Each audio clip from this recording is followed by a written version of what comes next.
Perjanjian pernikah ini juga memiliki peran penting ya, artinya bagi para pihak ya. Mungkin Bu Linda boleh menjelaskan apa keuntungannya membuat perjanjian pernikah dan sebetulnya perjanjian pernikah ini seperti apa sih? Jadi sebenarnya kalau seseorang antara perempuan dan laki-laki ketika ingin menikah, ketika ingin memisahkan hartanya, hutang-hutangnya, dibuatlah suatu perjanjian pranikah, namanya prenuptial agreement, di mana di dalam suatu perjanjian prenuptial agreement itu seluruh harta dipisah antara suami dan istri, hutang pun dipisah. Ketika pasangan mau berhutang kepada pihak bank atau pihak lain, itu menjadi hutangnya salah satu pihak yang berhutang. Lalu di dalam prenuptial agreement itu juga kewajiban suami untuk menafkahi keluarganya, anaknya, pendidikannya, kesehatannya, kehidupan sehari-hari itu jelas dimasukkan ke dalam prenuptial agreement. Sehingga kita sebagai perempuan merasa aman bahwa kita benar-benar dijamin kehidupannya. Lalu di sana juga sebagai seorang perempuan, seorang istri diberikan kuasa untuk melakukan tindakan-tindakan hukum sendiri tanpa harus minta persetujuan suami selalu. Sehingga kalau dia berusaha, dia bisa melakukannya sendiri tanpa harus minta persetujuan dari suami. Tetapi kalau seandainya usaha yang dia lakukan ternyata dicampurin urusannya oleh suami melakukan kerugian di dalam usahanya istri, si suami harus mengganti kerugian tersebut. Dan ketika terjadi perpisahan meja dan tempat tidur, maka barang-barang yang dipergunakan oleh si masing-masing pasangan itu tanpa dibuktikan itu adalah milik si penggunanya. Misalnya si suami menggunakan motor atau si istri menggunakan seperti barang-barang elektronik, itu tanpa dipisah udah menjadi si pengguna, si pemakai yang milik si pengguna. Lalu untuk anak juga kan pendidikan dan biaya semuanya juga jadi lebih aman, istri merasa. Jadi kalau ada pengaturan ya? Ada pengaturannya. Ketika si suami mau melakukan hutang, ya silakan. Istri tidak ikut tanda tangan. Dan istri tidak memiliki kewajiban untuk turut melunasi ya di kemudian hari. Kemudian hari. Baik, saya ingin beralih ke Ci Olive. Menurut Ci Olive sendiri ya, kalau dilihat peran dari perjanjian pranikah, ini perannya kalau tadi Bu Linda menyampaikan bahwa ada konsekuensi hukum ya, konsekuensinya ya bagi pihak yang melakukan. Misalnya kalau dia berhutang artinya dia sendiri yang harus melunasi, bukan pasangannya. Walaupun mereka ada dalam pernikahan. Tapi kan ini sering terjadi ya. Mungkin ada suami yang berhutang atau suami yang mendirikan sebuah PT, lalu kemudian ada permasalahan, ada kebangkrutan. Kalau tidak dibuat perjanjian pernikah, maka istri tentunya memiliki kewajiban untuk turut menyelesaikan. Kalau dari kacamata Ci Olive sendiri, bagaimana sebetulnya peran perjanjian pranikah ini bisa melindungi atau mungkin bisa berpengaruh kepada perencanaan keuangan di dalam keluarga? Oke, kalau kita ngomongin perencanaan keuangan ya di dalam pernikahan pasti kan harus kesepakatan berdua ya. Dan kalau ngomongin prenup ini kan dibuat ketika menjelang mau menikah gitu ya. Artinya kalau misalnya udah mutusin untuk bikin prenup, berarti udah ngobrol nih berdua tujuan keuangannya apa. Bagian tugas di dalam keuangan nanti setelah menikah itu apa. Nah, yang bagusnya memang tadi juga sudah disampaikan oleh Bu Melinda terkait dengan melindungi aset.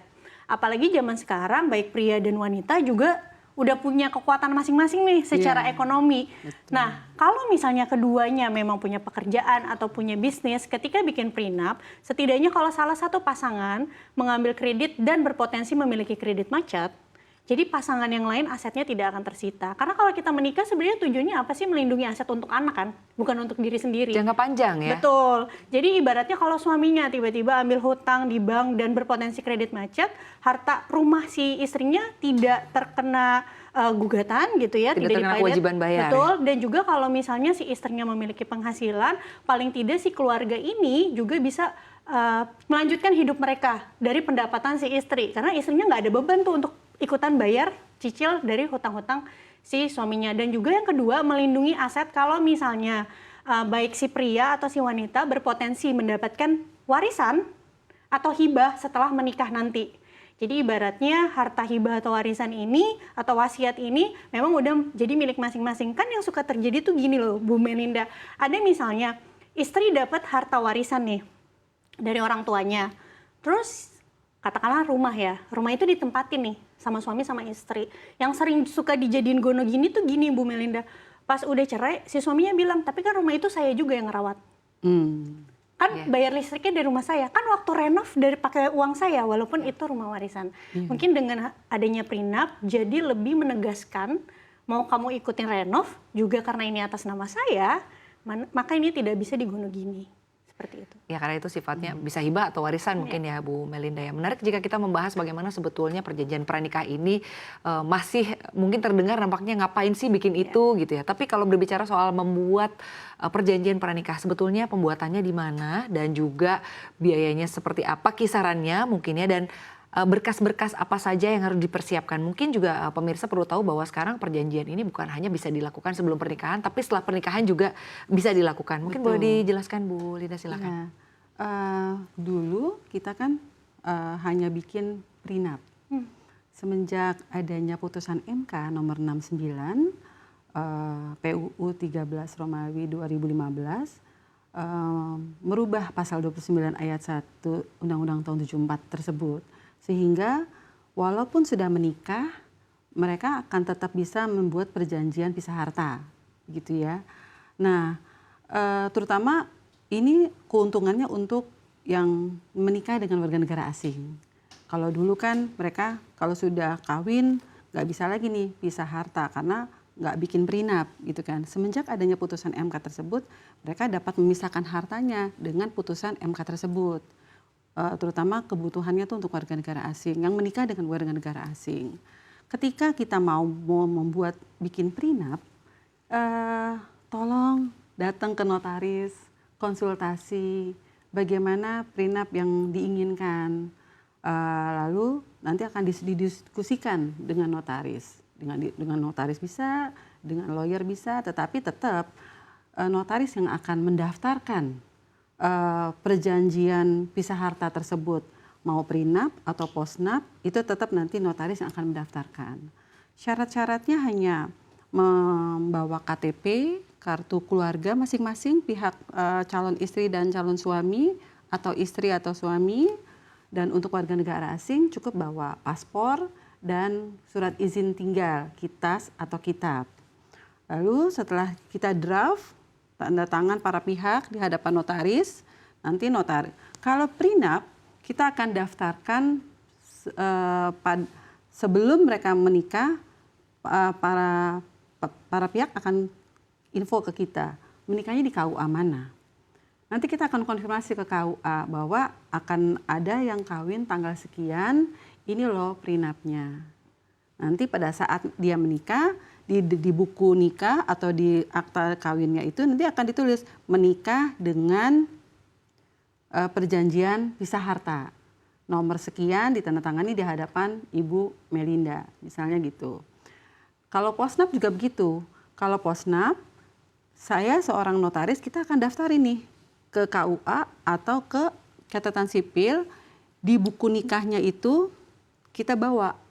Nanti di lembar catatan akan dicatat bahwa menikah dengan perjanjian pisah harta postnup tanggal sekian. Baru berlaku untuk pihak ketiga. Siapa sih pihak ketiga itu? Kreditur misalnya. Atau misalnya PT yang mau melakukan usaha bareng sama salah satu pihak dari si suami atau si istri. Itu. Dan untuk biayanya juga nggak mahal. Untuk akta kurang lebih saya kurang tahu di beberapa notaris kan harganya beda-beda, tapi minimal Rp3.500.000. Kurang lebih seperti Kurang itu lebih ya. seperti itu. Tapi kalau membahas mengenai pajak ya, tentunya ini kan kalau berbicara aset artinya ada pajak yang harus dibayarkan. Apabila kita sudah membuat perjanjian pisah harta ya, baik yang tadi sebelum menikah ataupun sesudah menikah, ini kepada dampak pajaknya begitu ini akan seperti apa? Ketika kita menikah dengan perjanjian pisah harta, otomatis NPWP-nya terpisah juga. Pelaporan pajaknya pun juga terpisah. Karena sudah dipisah antara kekayaan dan hutang. Jadi kita wajib melaporkan pajak kita sendiri karena sudah ada perjanjian harta. Nanti KPP, ke kantor pelayanan pajak, akan meminta ibu posnapnya mana atau prenapnya mana gitu. Kalau seandainya kita nggak lampirin perjanjian pisah harta itu, kita tidak bisa lapor sendiri. Tetap jadi gabung sama suami kalau seandainya tidak ada perjanjian tersebut.